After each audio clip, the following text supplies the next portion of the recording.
Vou falar a respeito da vacinação, porque subiu para 4 o número de pessoas mortas por causa da gripe H1N1. 4. As estimativas foram feitas pelas próprias autoridades em saúde. Então, deixa eu falar com a Gorete Santos, que tem detalhes para nós e traz agora no Jornal do Piauí. Gorete Santos, boa tarde para você. Boa tarde mais uma vez, Joelson. Esse relatório foi divulgado na manhã de hoje, trazendo 4 casos confirmados de mortes por H1N1 aqui na capital. Na semana passada eram 2 confirmações. O número de casos da doença também aumentou para mais de 60 até o momento, segundo esse boletim. Contraponto a isso, muita gente reclama ainda da falta de vacinas nos postos. Nós estamos aqui na UBS do bairro Monte Castelo, por exemplo, Gerson. Ontem chegaram 500 doses da vacina, não há mais nenhuma. Todas já foram aplicadas. Por outro lado, tem gente também se recuperando da H1N1, é claro. Nós ouvimos na manhã de hoje o padre Antônio Cruz, que é pároco da paróquia de Nossa Senhora de Lourdes. Vamos ouvir então. O sorriso é de quem retorna ao trabalho hoje, depois de 2 semanas afastado e alguns dias de completo isolamento. A H1N1 poderia ter sido agravada, não fosse o alerta de uma amiga do padre Antônio Cruz. Eu comecei a sentir uma tosse seca, e eu nunca tinha sentido uma tosse nessa magnitude assim. Cada vez que eu tossia, é como se o pulmão quisesse sair, não é? E eu fiquei assustado porque nunca tinha sentido isso. Segundo os médicos, a tosse seca e intensa, além da falta de ar e febre acima de 38 graus, são os sintomas mais característicos da H1N1, que tem aumentado em Teresina. O último boletim estatístico sobre a doença em Teresina foi divulgado na manhã de hoje pela Fundação Municipal de Saúde. Já são 62 casos de H1N1 confirmados, 35% a mais do que os dados divulgados na semana passada. O número de mortes dobrou nesse período, passando de 2 para 4 casos já confirmados. O primeiro caso confirmado foi de um motorista da Secretaria Estadual da Saúde, cardiopata, e que se negou a ser internado na primeira ida ao hospital. O segundo caso foi de uma mulher de 50 anos, diabética, cardiopata e fumante.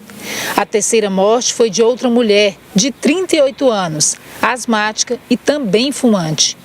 O último, um garoto de 13 anos de idade, transferido do Hospital do Satélite para o Natan Portela em estado grave. Esse perfil de comprometimento da saúde provocado por outras doenças é o que torna o paciente mais vulnerável quando atingido pela H1N1, explica a diretora do Hospital Natan Portela. Nós temos realmente muitos vírus respiratórios circulando, né? Seja influenza e vários outros vírus que às vezes dão dor no corpo, uma febre às vezes mais baixa, mas a febre elevada associada à tosse e falta de ar é o que chama mais a atenção para o sintoma de gravidade mesmo da doença, que precisa de uma avaliação médica e uma intervenção mais imediata. Para a maioria que se recupera da doença, é o momento de comemorar. Quando eu adoeço, eu paro. Eu paro, me recolho e me entrego nas mãos de Deus, sabe? Assim, eu me entrego à doença, eu fico, porque eu sei que quem tem que reagir é o corpo, então eu paro e deixo que o corpo reaja, né? Assim, foi um susto, mas nada que tenha me apavorado. Depois que eu fiquei bom, é que eu fiquei apavorado com o que eu tinha, porque as pessoas, mas padre, foi muito perigoso. Foi mesmo, sabe assim, mas só depois que passou o susto. Bom, o padre Antônio Cruz também, Joelson, agradeceu a todos os fiéis, muitas pessoas que rezaram para que ele ficasse curado, e agora ele está retornando novamente à paróquia a partir de hoje, desta terça-feira, para voltar a celebrar as missas.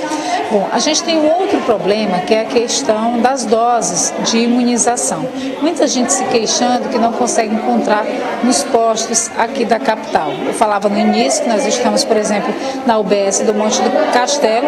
Ontem chegaram aqui 500 doses da vacina, todas já foram aplicadas. Segundo a Fundação Municipal de Saúde, Joelson, os 7 lotes que estavam previstos para a capital, para serem repassados pelo Ministério da Saúde, já foram inclusive distribuídos distribuídos até a última sexta-feira, ou seja, não há estoque mais na rede de frios para que seja distribuído para as salas de vacina. O único estoque que existe é de aproximadamente 5.000 doses e está sendo reservado para crianças de 6 meses a 1 ano de idade, porque nessa faixa etária elas precisam de 2 doses da vacina, a segunda com 30 dias. A Fundação Municipal de Saúde disse que a meta para Teresina era de aproximadamente 193 mil pessoas, naquele público-alvo que nós já repetimos aqui várias vezes, e que nesses 7 lotes foram distribuídas 213 mil doses da vacina, ou seja, 20 mil a mais do que a meta estabelecida. Agora, o que está acontecendo? A demanda aumentou? Essa é uma das possibilidades previstas pela Fundação Municipal de Saúde, mas os dados das pessoas que receberam a vacina ainda não foram contabilizados, ainda não foram totalizados para que se chegue a uma conclusão. A gente tem ainda 3 reclamações pontuais e a Fundação Municipal de Saúde também deu uma resposta referente aos postos da Pissarreira, da Santa Isabel e do bairro São João, todos na Zona Leste. Na Pissarreira, a gente reclamando que o posto de vacinação só funciona à tarde.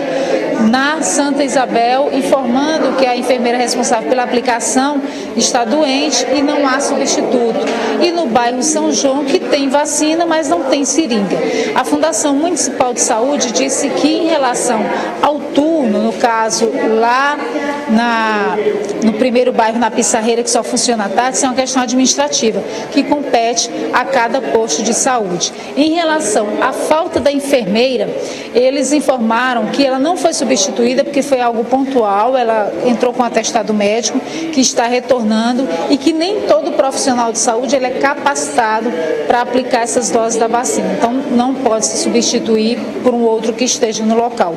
E, por fim, a falta de seringas no bairro São João, segundo a Fundação Municipal de Saúde, essa é uma responsabilidade da Secretaria Estadual da Saúde, o repasse, que realmente estava faltando, mas que um novo lote de seringas já chegou à Unidade Básica de Saúde. Joelson? Então, Gorete Santos, com as posições, inclusive, é até bom, Gorete, você frisar uma coisa. Acabou o estoque na rede de frios. Não significa dizer que acabou as vacinas. As vacinas estão distribuídas pelos postos da cidade, não é isso? Exatamente, ainda há vacinas em muitos postos da capital. Agora, a dúvida é, em postos onde não há mais vacina, como aqui, por exemplo, no Monte Castelo, a gente não tem nenhuma previsão de que possam ser distribuídas outras. A Fundação Municipal de Saúde, inclusive, disse que entrou em contato, está aguardando uma posição do Ministério da Saúde para saber se vai haver alguma remessa extra, já que aquela meta que havia sido estabelecida, ela já foi cumprida. Joelson. Obrigado, Gorete. Obrigado pelas informações. Gorete Santos, portanto, trazendo aí a posição. Tem vacina em alguns postos, em muitos postos, não tem mais estoque na rede de frios. Foram todos distribuídos para os postos onde é feita a aplicação. Está dada a explicação aí. Vamos ver como é que vai ser essa situação.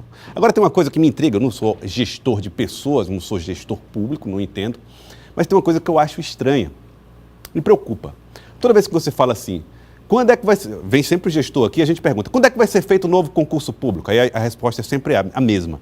Não, nós não podemos mais contratar, não, porque nós estamos perto do limite prudencial de excesso de gastos com pessoal, não podemos mais contratar ninguém, porque já tem muito pessoal, então como tem muito pessoal... Não... E aí você vê um posto que não tem uma pessoa para aplicar uma vacina. Nós temos muito pessoal, né?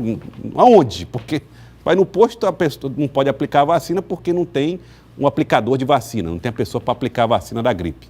Então, eu acho que nós estamos com um problema de gestão que nós precisamos resolver. Como é que tem muito pessoal e não tem gente num posto? O posto só atende de manhã porque não tem gente à tarde.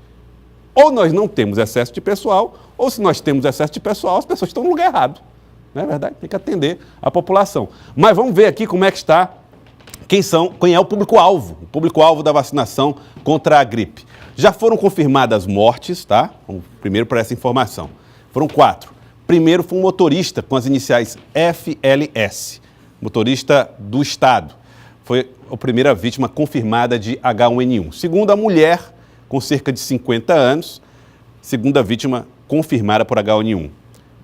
A terceira vítima foi uma mulher também, 38 anos.